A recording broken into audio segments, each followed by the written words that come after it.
Magandang hapon, Pilipinas. Live pa rin tayo mula sa Pag-asa DOST at narito ang latest sa lagay ng ating panahon. Mga kababayan, bago nga tayo gumawa ng schedule, alamin muna natin ang magiging lagay ng panahon for the next days. Ayon yan sa 3-day weather forecast ng Pag-asa. Sa Baguio City, magandang panahon ang ating aasahan mula po yan bukas hanggang sa Huwebes. Huwag na lamang kalimutan na pwedeng magkaroon ng mga pulupulong pag-ulan, pagkidlat, pagkulog dito. Sa Metro Manila, asahan natin ang fair weather with isolated rain showers and thunderstorms. Yan po ay for the next 3 days. And lipat tayo sa Metro Cebu, mainit na panahon ang meron tayo sa susunod po yan na 3 araw. Paghandaan na lamang po ang Tuesday pati na rin ang Thursday dahil posible ang mga isolated cases na pag-ulan sa inyong lugar.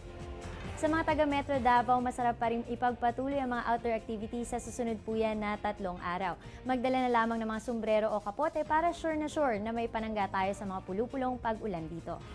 And lastly, Zamboanga City, asahan ng maliwalis na panahon sa darating po yan na Martes at Miyerkules. Pero pagsapit po ng Huwebes, maaasahan ng isolated rain showers and thunderstorms dito.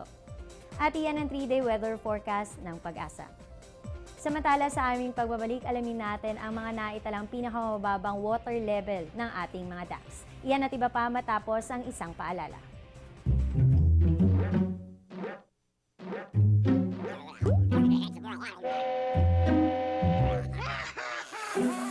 Worried kung nasaan ang package mo?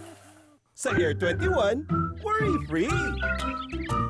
May real-time SMS updates kaya alam mong status ng padala mo every step of the way. Why worry? Pwede namang worry-free. Sa Air 21, sagot ko, padala mo. Time check po muna tayo, 3:03 ng hapon, ayon po yan sa Philippine Standard Time. Mga kababayan, sa panahon po ngayon ay alamin natin ano nga ba ang mga naitalang lowest recorded water level ng Pag-asa. Yan po ay para sa ating mga dams ayon sa kasaysayan. Pinakauna ay ang Angat Dam na operated by National Power Corporation or NPC. Ito ay bumaba hanggang 157.56 meters na naitala po noong July 2010. At ito nga ay talagang umabot na ng mas mababa sa critical level na 180 meters.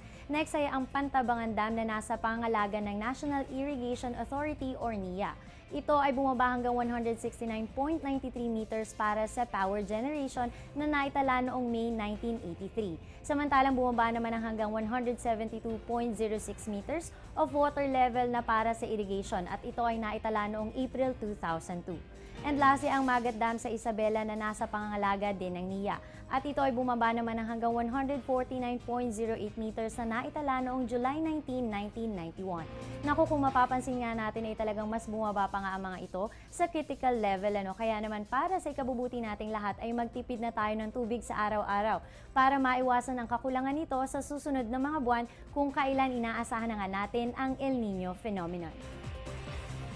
At iyan ang latest mula sa Pag-asa, manatiling nakatutok sa Panahon TV kung saan walang pinipiling panahon ang pagbibigay impormasyon. Maaari niyong bisitahin ang aming website and other social media accounts. At pwede niyo rin po kaming mapakinggan sa DWIZ radio station. Samahan din ng weatherman na si Harry Bayon na mamayang 4:30 ng hapon. At ako po ang nakasama niyo ngayon, ang inyong weather darling na si Aubrey Nair na nagsasabing kahit anong panahon, may pag-asang bumangon. Magandang hapon.